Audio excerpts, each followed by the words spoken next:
माँ बनना इतना आसान नहीं है जितना कि हम सोचते हैं, और ये पता मुझे तब चला जब मेरी छोटी बेटी हुई। पहली बेटी होने के बाद में मेरी फैमिली मेरे साथ थी, इस वजह से मुझे थोड़ा-सा भी एहसास नहीं हुआ कि माँ बनने के बाद कैसा फ़ील होता है, कितना मुश्किल होता है, क्या होता है, कुछ भी नहीं।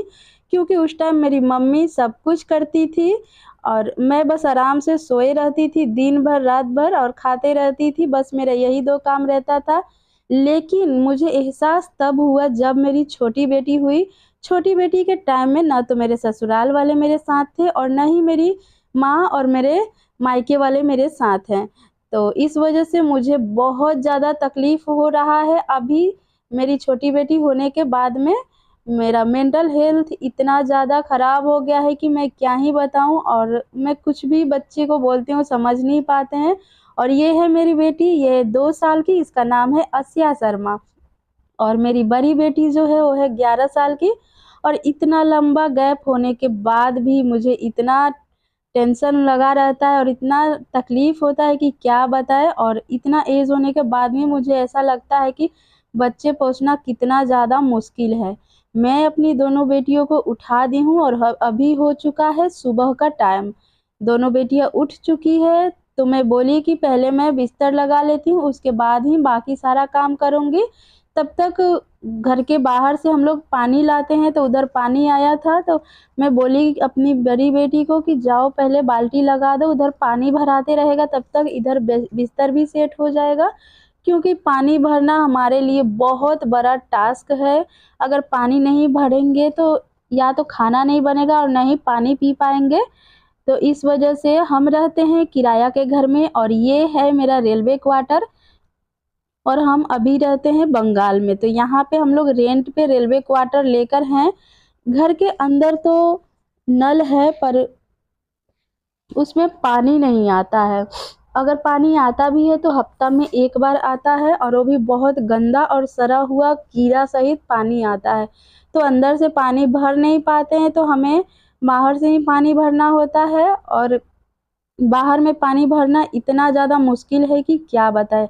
अगर हम बाल्टी लगाकर अगर हम सोचे कि बाल्टी लगा देते हैं, जब भर जाएगा तब आके उठा के लेके चल जाएँगे, तो ऐसा होता नहीं है, क्योंकि हमारे पड़ोसी इतने ज़्यादा टॉर्चर करते हैं कि हम क्या ही बताएँ आपसे। अगर हम बाल्टी लगा के घर के अंदर आ जाते हैं और भरने का इंतज़ार करते हैं, तब तक वो लोग उसमें या तो थूक देंगे या फिर हाथ धो लेंगे, या फिर कुछ भी उसमें डाल देंगे और पानी पूरा वेस्ट कर देंगे, जिसके वजह से हमारा मेहनत बेकार हो जाता है और पानी भी बर्बाद हो जाता है। तो इस वजह से बाल्टी लगाकर वहाँ पे देखना होता है, तब जब तक बाल्टी भरे नहीं। तो मेरी बेटी उधर पानी भर रही है, तब तक मैं इधर बिस्तर लगा रही हूँ, और बिस्तर लगाने के बाद मैं जाऊँगी पानी लेकर आऊँगी, क्योंकि मेरी बेटी से उठता नहीं है 1 बाल्टी का पानी। और ये देखिए तकिया कवर से बहुत ज़्यादा बड़ा है, और ये जल्दी इसमें कवर के अंदर जाता नहीं है। ये तकिया जो है मेरे हस्बैंड का है। मेरे तकिया के अकॉर्डिंग ये ट्रिपल है, 3 तकिया के बराबर है। तो जैसे-तैसे करके मैंने आधा अंदर करके ऐसे ही आधा बाहर छोड़ दिया, और ये है मेरा तकिया। देखिए कितना पतला और छोटा-सा, जो कि कोई भी रेडीमेड तकिया का कवर खरीदो आराम से हो जाता है, पर मेरे हस्बैंड वाले तकिया में बिल्कुल भी नहीं होता है, उनको ऊँचा तकिया पसंद है, इस वजह से। बिस्तर तो मैंने लगा लिया, तकिया भी सजा लिया, अब मैं यहाँ पे कंबल फ़ोल्ड करके ये मच्छरदानी भी रख दे रही हूँ एक साइड। अभी हमारे तरफ बहुत ज़्यादा ठंड पड़ रहा है, जिसके वजह से हमें अभी तक कंबल का इस्तेमाल करना पड़ रहा है। तो मैंने बिस्तर सेट कर दिया, और बाहर में आया है पानी, तो मेरी बेटी ने पानी भर लिया है। और देखिए मैं इस तरीके से पानी लेकर घर में आ जाती हूँ, क्योंकि मेरी बेटी अभी बहुत छोटी है, तो इस वजह से उठाने के लिए नहीं बोलती हूँ। और उसके बाद मैं आ गई हूँ सीधे किचन में, यहाँ पे मुझे बनाना है नाश्ता। और नाश्ता में मैं रोटी सब्ज़ी और चाय बनाऊँगी। जिसे रोटी सब्ज़ी चाय खाना होगा वो खा लेगा, जिसे रोटी सब्ज़ी दूध खाना होगा वो खा लेगा। पर मैं खाऊँगी रोटी और बैंगन टमाटर का चोखा। मुझे बैंगन और टमाटर का चोखा बहुत ज़्यादा पसंद है, क्योंकि मैं हूँ प्योर बिहारी, और बिहार के लोग को चोखा और चटनी खाना बहुत ज़्यादा पसंद होता है, किसी भी खाना के ऊपर। तो यहाँ पे मैं जल्दी से रोटी बना ले रही हूँ, ताकि मैं जल्दी से खा सकूं। और सुबह का टाइम है, बाकी मेरा सारा काम हो चुका है, झाड़ू पोछा बर्तन नहाना धोना सब कुछ हो गया है, पूजा पाठ सब कुछ। तो उसके बाद बस नाश्ता बनाना बाकी रह गया था, तो मैं यहाँ पे नाश्ता बना रही हूँ। और अभी मैं रोटी बना लूँगी, जितना भी मुझे ज़रूरत है उतना। और मेरा रोटी कभी भी गोल नहीं होता है, चाहे मैं कितना भी ट्राई कर लूँ गोल नहीं होता है, थोड़ा बहुत टेढ़ा मेरा हो ही जाता है। और गोल रोटी के लिए मैं डेली डांट सुनती हूँ। हमेशा मेरे हस्बैंड बोलते रहते हैं कि रोटी गोल नहीं है, कि रोटी गोल नहीं है। ऐसा सुन सुन के मैं इतना ज़्यादा थक गई हूँ कि मैं क्या बताऊँ। मुझे ये समझ में नहीं आता है कि गोल रोटी खाने से क्या स्वाद अलग हो जाता है क्या? अगर गोल रोटी नहीं हुआ तो क्या हुआ, रोटी कच्चा या जला हुआ नहीं होना चाहिए, बस फूला-फूला और अच्छा रोटी होना चाहिए, मैं ये सोचती हूँ। पर मैं जब से शादी हुआ रोटी के लिए हमेशा ही टॉर्चर सुनी हूँ। जब मैं फैमिली मेंबर के साथ में रहती थी, तब मेरे ससुर भी मुझे बहुत डाँटते थे कि कैसा रोटी है। और अब जब अलग रहती हूँ तो मेरे हस्बैंड मुझे डाँटते हैं कि कैसा रोटी बनाई है।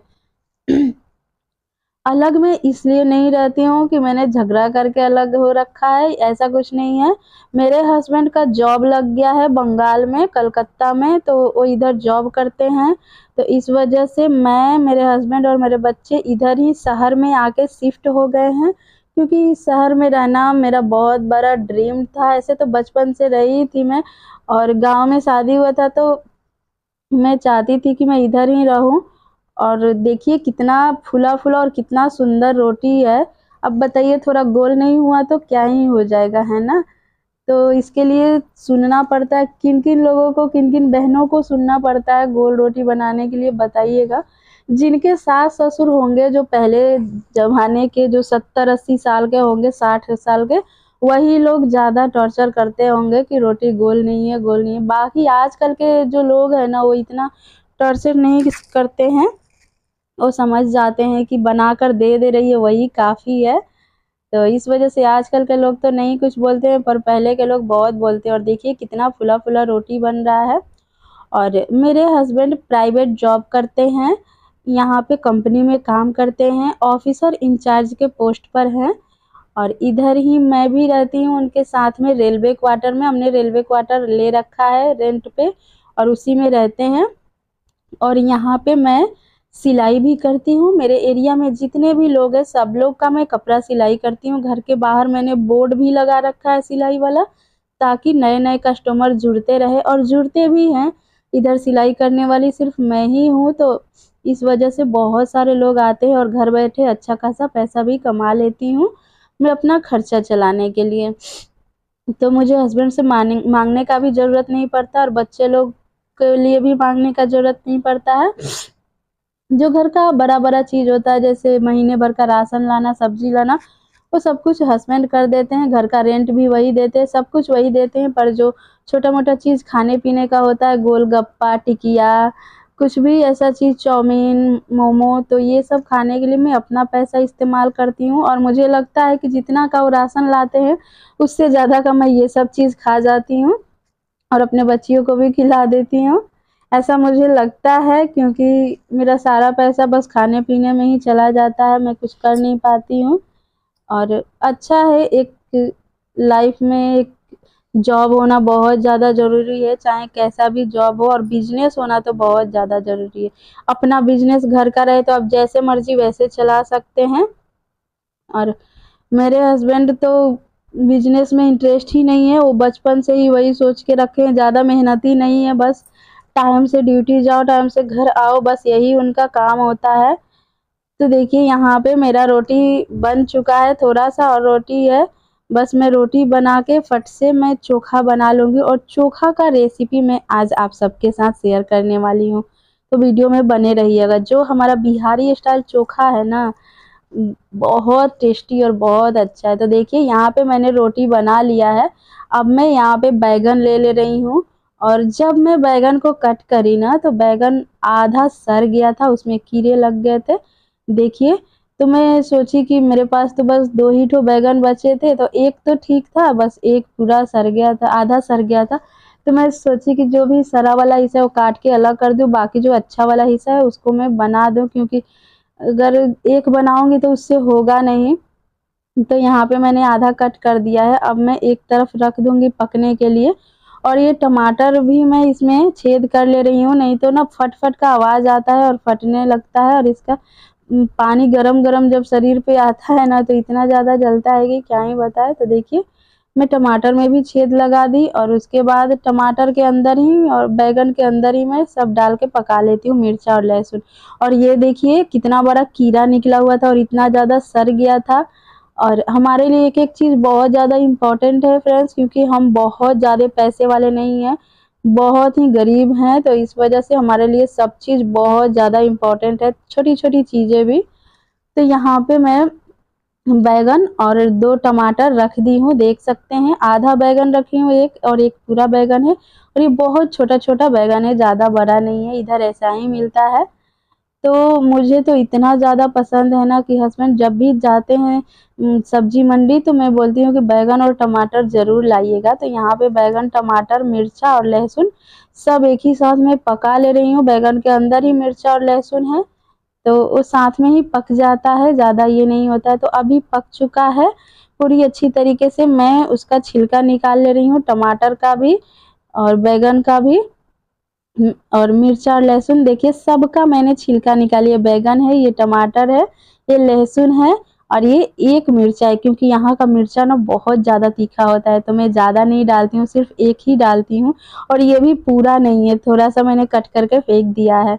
तो देखिए ये लहसुन को मैं और मिर्चा सब चीज़ को मैं पहले बेलन से कूट ले रही हूँ, क्योंकि हाथ से कितना मसलूँगी, और इससे ऐसे कूटने से ना ये बहुत अच्छा हो जाता है। और घर में तो सिलबट्टा है नहीं कि सिलबट्टा पे कूट ले और अच्छा बना ले, पर जो भी है उसी में एडजस्ट कर लेती हूँ।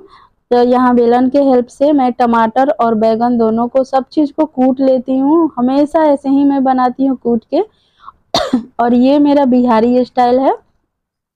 हमारे गाँव में जब कुछ नहीं रहता है तो हम ऐसे ही चोखा बना के खा लेते हैं, और बिहारी लोग को तो इतना ज़्यादा पसंद है ना चोखा और चटनी कि आपसे क्या ही बताएँ। तो मुझे भी बहुत ज़्यादा पसंद है, पर मेरे हस्बैंड को पसंद नहीं है, तो मैं अपने लिए हमेशा ही बनाती हूँ। रोज़ या तो चटनी बनाऊँगी या चोखा। तो देखिए उसके बाद मैंने स्वादानुसार इसमें नमक डाल दिया है, और उसके बाद सरसों तेल डाल रही हूँ। सरसों तेल थोड़ा-सा ज़्यादा डाल रही हूँ, क्योंकि इस चोखा में ना सरसों तेल डालने से ना बहुत टेस्टी लगता है। हल्का-सा ज़्यादा डालते हैं, और ये चोखा जब बन जाएगा ना उसके बाद मैं आपको दिखाऊँगी, देखिएगा कितना टेस्टी दिखेगा। देखने में ही बहुत अच्छा लगेगा। और इसमें एक चुटकी ये काला नमक डाल दो तो और अच्छा लगता है। तो देखिए मैं ना अच्छी तरीके से चोखा को बना ली हूँ, और चोखा के साथ मैंने रोटी लिया। देखिए क्या ही मस्त चोखा बना हुआ है।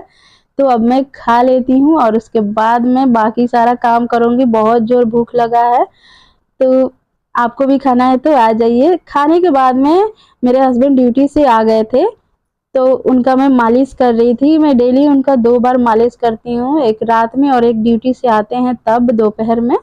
तो यहाँ पे उनका पैर बहुत दुखता है, तो इस वज़ह से मैं मालिश करती हूँ डेली। आप लोग करते हैं कि नहीं कमेंट में बताइएगा। तो आज के लिए बस इतना ही। राधे